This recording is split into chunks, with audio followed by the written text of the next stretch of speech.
Hola, buenas tardes a todos y todas. Mi nombre es Karen Joana Martínez Grisales y soy la profe que ha estado acompañándoles a ustedes en la mentoría de inclusión social. El día de hoy vamos a tener la aproximación a nuestra mentoría alrededor de las violencias basadas en género. Como ustedes saben, hemos venido yendo paso a paso con cada una de las temáticas. La idea es que hoy nos acerquemos no solo a la temática, sino a una de las herramientas que tendremos la oportunidad de trabajar y que ustedes ya encuentran en los recursos de nuestra plataforma. Me voy a permitir proyectar la presentación que nos acompañará el día de hoy para dar inicio.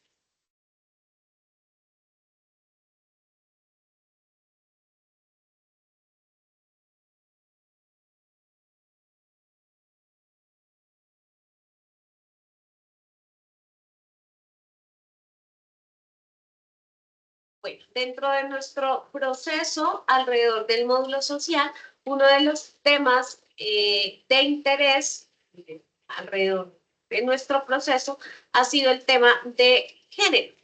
Hoy trabajaremos específicamente el tema de violencias basadas en género y para ello tenemos una aproximación teórico-conceptual en primer lugar y después el reconocimiento de una herramienta.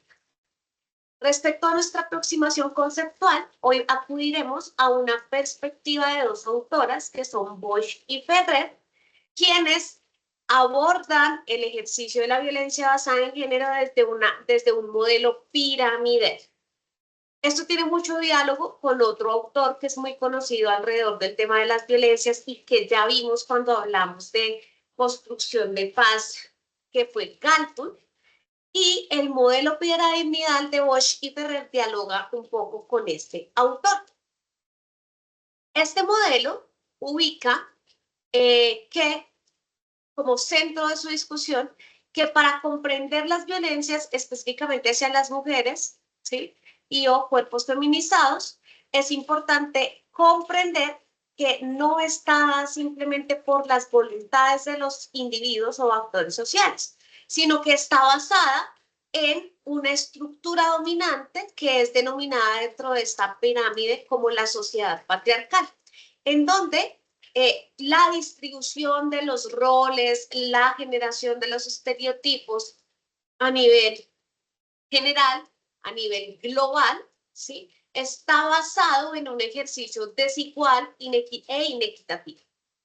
Ahora bien, dentro de esa sociedad, bajo ese sustento de la sociedad patriarcal, en donde también hay unas formas de coerción y otras formas en las que se generan formas de pensamiento que empiezan a ser un poco más consentidas y aceptadas por la sociedad, encontramos en un siguiente escalón los procesos de socialización, en donde es allí en los escenarios un poco más, ya no tan gigantes como las instituciones estatales, ya no tan gigantes como las formas ideológicas, sino allí en los núcleos colectivos, de colectivos pequeños como movimientos sociales, organizaciones sociales y la familia, encontramos procesos de socialización que son diferenciales y que están diferenciados desde dos formas. Primero, desde los mandatos de género, es decir, desde esas formas en las que se considera y se ha considerado históricamente que opera el género, y dos, por la difusión de ideas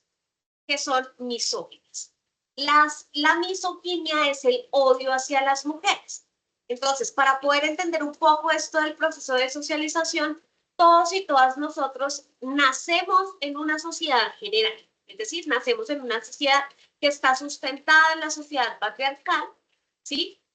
Pero nuestras familias son quienes terminan permeando la familia, la escuela y digamos que nuestras organizaciones sociales más cercanas como el barrio, como los movimientos sociales, empiezan a aportar en los procesos de socialización. Cuando hablamos de los procesos de socialización nos referimos a esos momentos dentro de nuestro ciclo de vida total en donde empezamos a saber cómo comportarnos en una sociedad. En ese sentido, cuando Bosch y Ferrer habla de que los procesos de socialización están permeados por una socialización diferenciada e inequitativa, desde dos lógicas como son los mandatos de género y la difusión de ideas misóginas, encontramos que uno de los mandatos de género, por ejemplo, hacia los niños cuando están muy pequeños, es que no pueden llorar, ¿sí? Que eso no es de hombres, ese es un mandato de género, ¿sí? Ahora bien, ese mandato de género, ¿sí?, crea una difusión de idea en donde el llanto misógino, donde el llanto es una cosa que se odia, mientras que a las mujeres se nos ubican en un lugar en donde la emocionalidad debe estarse expresando continuamente. Eso que genera una difusión de idea misógina, que es si lloro como hombre, entonces soy tratado con desdén, pero al mismo tiempo dentro de mi proceso mental considero que, por ejemplo, expresar las emociones o llorar es algo que se debe desechar, que se debe rechazar, ¿sí? Eso como con algunos de los ejemplos. Otro ejemplo es, por ejemplo, los escenarios públicos y privados. Entonces, los escenarios públicos han sido dados más hacia lo masculino dentro de la base de sociedad patriarcal y el proceso de socialización, mientras que lo privado más hacia lo femenino. Las tareas del cuidado, el trabajo en la tierra, ¿sí? Son formas en las que nuestros procesos de socialización han generado, ¿sí?, formas en las que entendemos el género y formas en las que puedo ver a un otro de manera inferior. Esto a su vez dialoga con las expectativas de control. Entonces, ¿qué sucede? Dentro de nuestra sociedad patriarcal hay que reconocer que cuando somos hombres hay unos lugares de privilegio, es decir, hay unos privilegios, ¿sí?, que se tiene desde la concepción masculina. Por ejemplo, la habitabilidad de lo público, el ejercicio de el reconocimiento de los saberes de una manera más sencilla, ¿sí? Eso, si yo no reconozco eso, lo que voy a perpetuar como hombre es ese mandato de género en el cual el hombre siempre espera perpetuar un ejercicio de dominación. Es por eso que es tan importante hablar de las nuevas masculinidades, porque las nuevas masculinidades ponen esto en discusión diciendo, miren, no podemos negar que nacemos en una sociedad, esta sociedad tiene unas formas de organizar la vida, de organizar la familia, esta sociedad tiene unas lógicas en donde existen unos roles y unos estereotipos de género y unas difusiones de ideas frente a lo que es correcto o incorrecto. Es por eso que esa discusión es tan importante, porque si no, lo que va a seguir sucediendo es que desde la lógica masculina se va a generar procesos de perpetuación de la dominación. Esto, en nuestra realidad social concreta, en nuestros entornos sociales, lo vemos de una manera un poco más visual cuando encontramos algo que se llaman eventos desencadenantes. Un evento desencadenante es algo que empieza a generar una acción.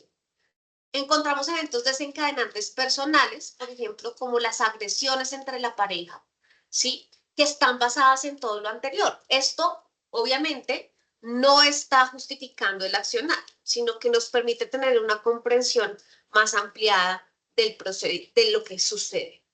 Además de este evento desencadenante en términos personales, también encontramos eventos desencadenantes sociales. Por ejemplo, cuando se plantea que una mujer, por ir de determinada manera vestida, ¿sí?, por usar algo en específico, puede brindársele piropos que ella no ha pedido. Eso es un evento desencadenante. Y otro evento desencadenante es en términos políticos, como la misma legislación, el mismo reconocimiento institucional no ha posibilitado, digamos que, igualdad de condiciones a mujeres y a hombres y a personas, a personas con orientación sexual diversa. Y allí encontramos que estos eventos que les acabo de poner como ejemplo pueden ser facilitadores o desinhibidores. Facilitadores cuando facilitan el ejercicio de generar violencias o desinhibidores cuando a la gente ya no le importa. En el caso del piropo, ¿cierto? Como vivimos en una sociedad patriarcal en donde el proceso de socialización ha generado unos mandatos de género y unas difusiones de ideas misóginas y donde se perpetúa el mandato de dominación masculino, creemos que es natural y creemos que es normal que como hombres brindemos piropos a las mujeres, piropos que no han pedido, y a las mujeres se nos pide que naturalicemos el hecho de que se nos brinden piropos. Eso sería un ejercicio desinhibidor. Facilitador sería el ejemplo que en términos sociales les decía, ¿sí? En términos sociales también encontramos que hay algunas lógicas dentro de la dinámica social que facilitan lógicas de violencia. Entonces, por ejemplo, algunas naturalizaciones de comunicación, como los gritos, como los insultos, como las groserías. Estos eventos desencadenantes empiezan a acumularse y generan algo que se llama, dentro de esta perspectiva, el estallido de la violencia, que es cuando ya vemos manifestaciones más ampliadas de la violencia. Constantemente vemos en las noticias notas sobre feminicidios, notas sobre agresiones a personas de la comunidad LGBTI o personas con orientación sexual diversa, ¿sí? Que están basadas en la lógica de género. No significan que las muertes masculinas no importen, pero las muertes masculinas no están basadas en esta perspectiva, es decir, no asesinan a los hombres masculinos por ser hombres, ¿sí? Mientras que en el ejercicio de las mujeres, los cuerpos feminizados, las personas con orientación sexual diversa, lo que empieza a generar una brecha y una lógica que decantan el estallido de la violencia es el género, ¿sí? Es por eso que es importante situar esto. Ahora bien, vamos a acudir a algunas definiciones en términos de organismos internacionales. Por parte de la ACNUR, la violencia de género constituye una grave violación de los derechos humanos, ¿sí? Entonces, en nuestra masterclass de derechos humanos vimos como esa historia de los derechos humanos, abordamos, digamos que, cuáles son las características de los derechos humanos y demás. Ahora, esta violencia de género viola los derechos humanos, pero al mismo tiempo tiene implicaciones en términos de su vida, en su salud y su protección.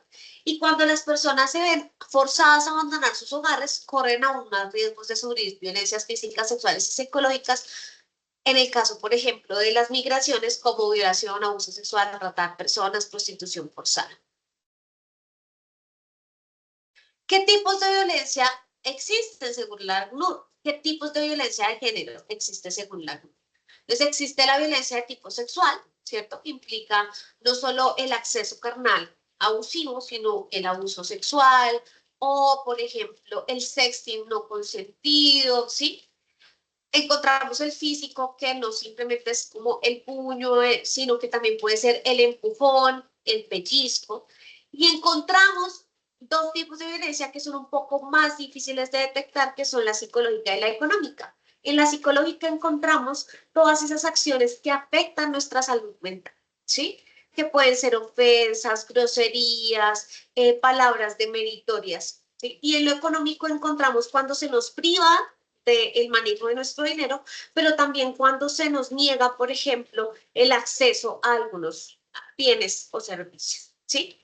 Es importante entender que estos tipos de violencia de género se pueden dar en el espacio privado como en el espacio público, ¿sí? Allí es también importante encontrar que hay algunas atenuantes como las amenazas, la coerción, la manipulación, la violación la violencia de pareja, la violencia sexual y el matrimonio infantil, la mutilación genital femenina y los supuestos crímenes de honor que son como, por ejemplo, cuando en contextos de violencia, de violencia armada, de conflicto social armado, a las personas se les daba mérito por asesinar a mujeres trans, ¿sí? O por desaparecerlas. Todas estas son formas de violencia de género.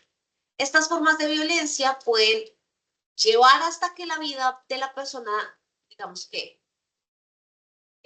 no esté, es decir, que la persona muera, pero cuando a veces las personas no mueren, puede llevar a que las personas tengan que ir con unas consecuencias muy graves frente a la misma.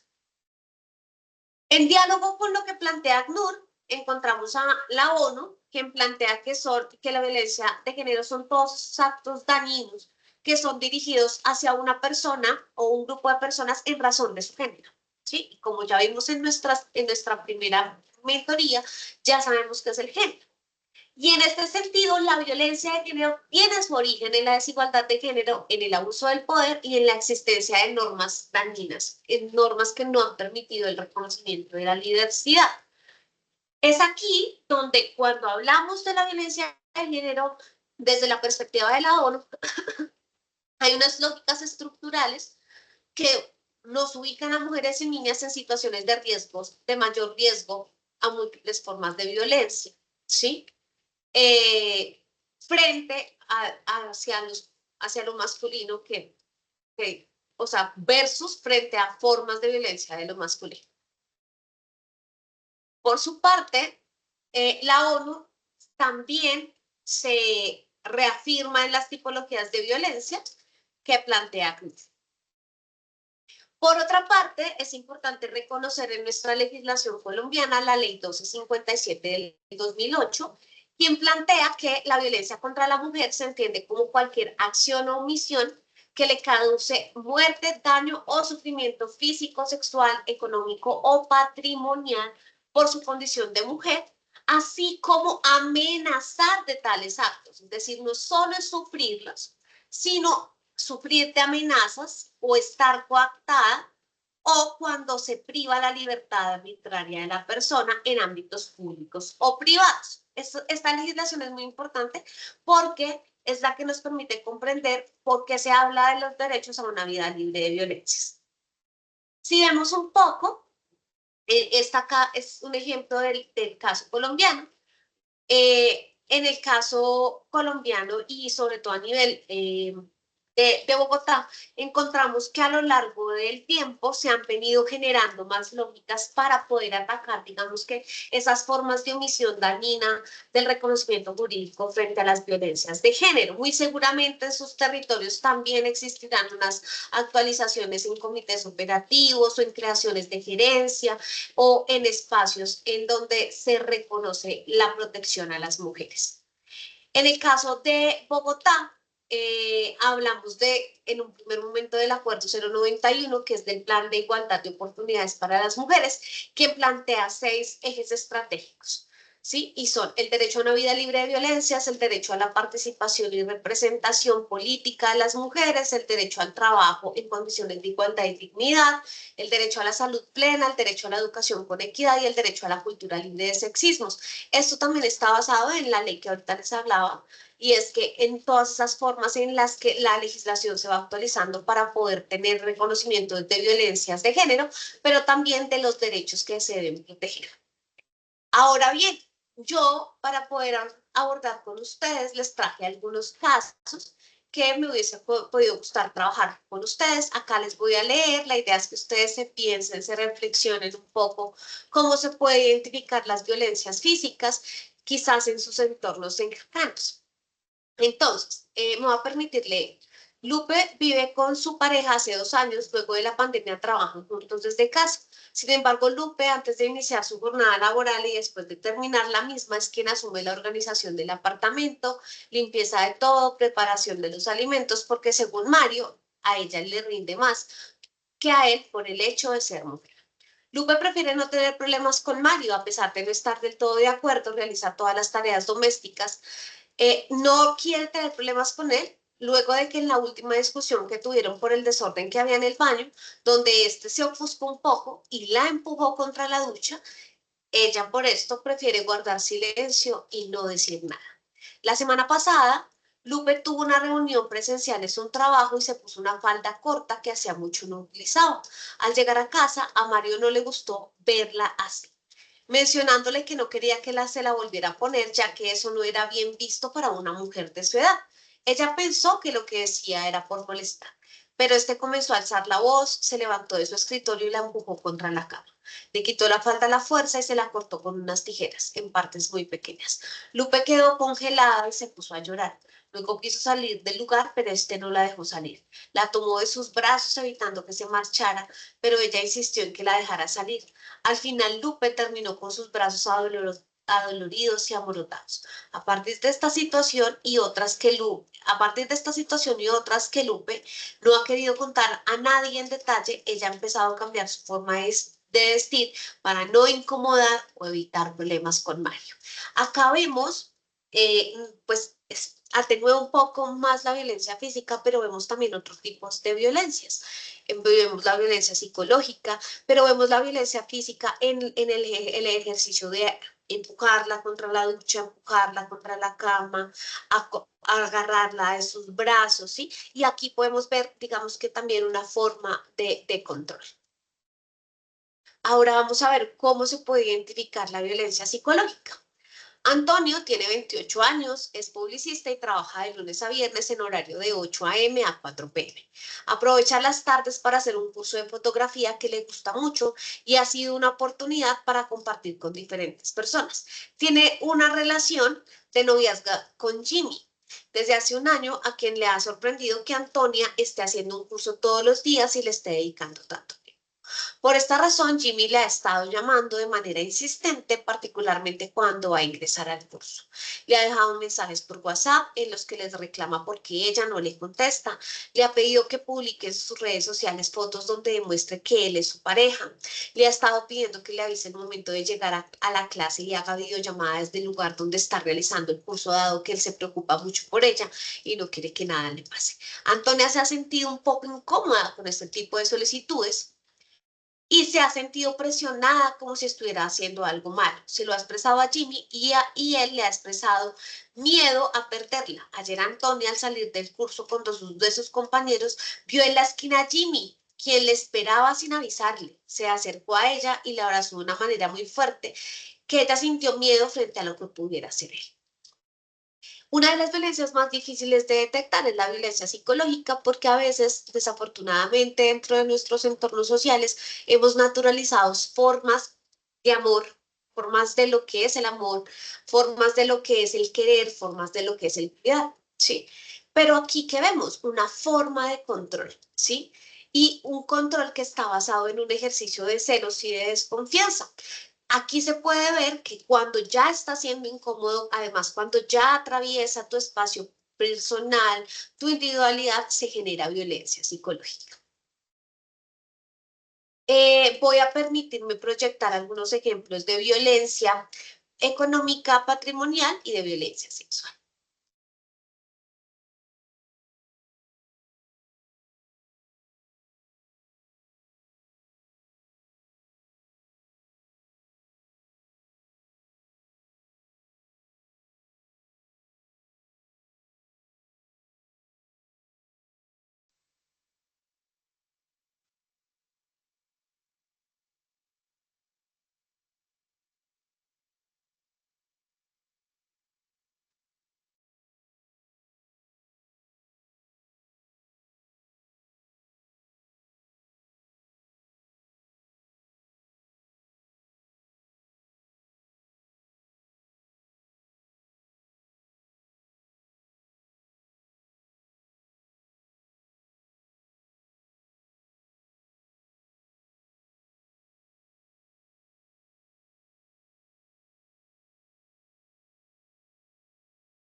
¿Cómo fue que le dijo?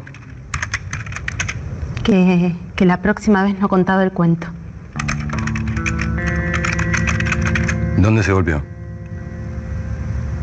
Me golpeó. Acá.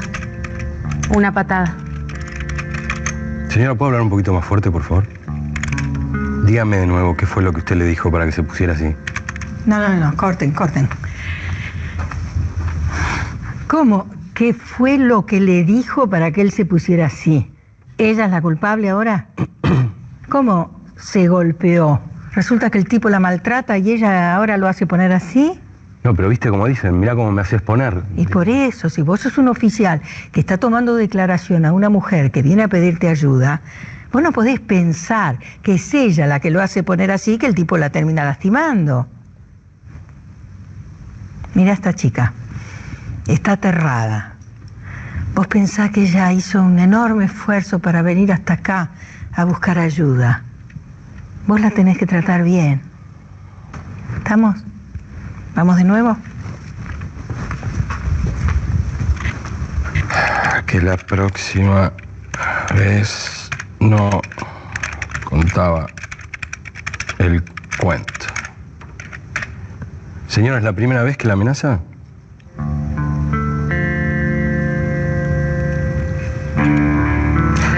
Porque usted sabe, ¿no?, que lo que está haciendo acá es una denuncia. Y es grave. ¿Usted está segura que quiere hacer una denuncia? Corten. ¿Está mal? Es que, ¿qué es lo grave acá? Que la amenacen con matarla. Eso es lo grave. Y vos tenés que exigir hacer una denuncia, porque la única forma de que llegue al juez, que tome el caso en tus manos y que designe un abogado para que te defienda. No aceptes hacer una exposición. Vos tenés que exigir denunciar el maltrato que recibís. Dale. ¿Estamos? Sí. Bueno, vamos chicos, vamos que sale. Mire, yo tengo miedo. Me gustaría hacer una denuncia. Que no pueda acercarse. Tengo miedo por los chicos. Me amenazó con... Tranquilícese, señora, por favor. No es necesario que cuente todos esos detalles que la ponen tan mal. Ya llegó acá, por suerte, la vamos a ayudar. Esta denuncia va directamente a un juzgado. La van a proteger de la persona que la está agrediendo. Quédese tranquila. Bien, muy bien. Esto es lo que había que contar. La mujer que sufre violencia en su casa tiene que tomar una gran decisión para animarse a pedir ayuda. Y todos sabemos que hay violencia en todos los niveles, sociales, educativos y económicos. Los que trabajan en las instituciones tienen la obligación de recibirla con respeto, escucharla y ayudarla. Porque tenés derecho a que te cuiden, te defiendan y te protejan. La justicia está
Bueno, ahora les voy a presentar una de las herramientas importantes para poder identificar estas formas de violencia.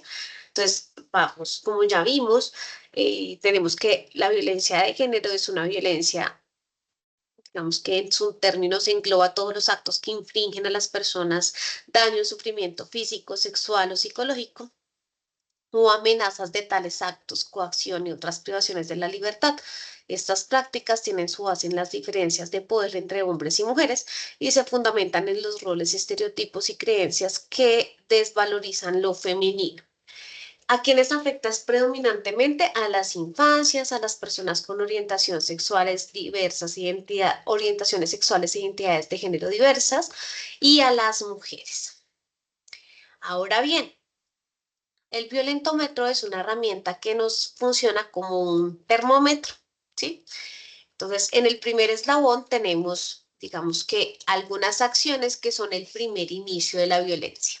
Entonces, allí el mensaje que es no naturalizar estas formas. Entonces, si te hacen bromas hirientes o piropos ofensivos, si te intimidan o amenazan, si te humillan o ridiculizan, si te intentan anular o anular o descalificar tus opiniones, ¿sí? Si te indican cómo vestirte o maquillarte, si controlan tus amistades o relaciones con tu familia, si te mienten, si te celan, si te culpabilizan, ¿sí? Entonces, allí encontramos que ese es un primer eslabón de la violencia, ¿sí? El siguiente eslabón es cuando se te trata con desprecio, se te ofende verbalmente, se te insulta, se te empuja, se te jalonea, se te pellizca, se te araña, se te golpea jugando entre comillas, se te acaricia agresivamente, se te manosea, manejan o disponen de tu dinero, recursos, bienes o documentos o te prohíben usar anticonceptivos. Allí hay que buscar también ayuda. Es muy importante buscar ayuda, ¿sí? Y el eslabón más grande, que es el eslabón de lo más peligroso, es cuando se te encierra o se te aísla, se te amenaza con objetos o armas, se te amenaza de muerte, se te obliga a tener relaciones sexuales, se te golpea o agrede físicamente o se pone en riesgo tu intimidad. Frente a estos ejercicios de violencia es muy importante buscar ayuda. ¿Y a dónde podemos buscar ayuda? ¿Sí? Podemos buscar ayuda, ¿sí? En las líneas que se tienen a nivel nacional para ello. Voy a dejar de compartir. Entonces, es momento de buscar ayuda. En algunos escenarios existen las inspecciones de policía, las comisarías de familia, ¿sí? Está la línea 141, que es para niños, niñas y adolescentes. Está la línea 106, que es la línea para atención en salud mental. Está la línea 123, está la línea 145, que es para atender las violencias basadas en género. Es súper importante que cuando usemos esta herramienta, no solo la usemos para identificar las violencias basadas en género, sino sepamos a dónde orientar a la persona. Si estamos en un municipio, en un caserío, es importante acudir a la inspección de policía, acudir a la Defensoría del Pueblo. Si tenemos WhatsApp o tenemos celular, poder llamar a la línea 141, 145 o 106, ¿sí? 106 para salud mental, 141 para cuando los niños, niñas están en riesgo, ¿sí? La línea 145 a nivel nacional para violencias basadas en género, ¿sí? Entonces es muy importante que podamos tener estos elementos a la mano y tomar en cuenta que siempre las violencias deben ser atendidas. Entonces espero que esta mentoría haya sido de su gusto y les deseo una bonita semana.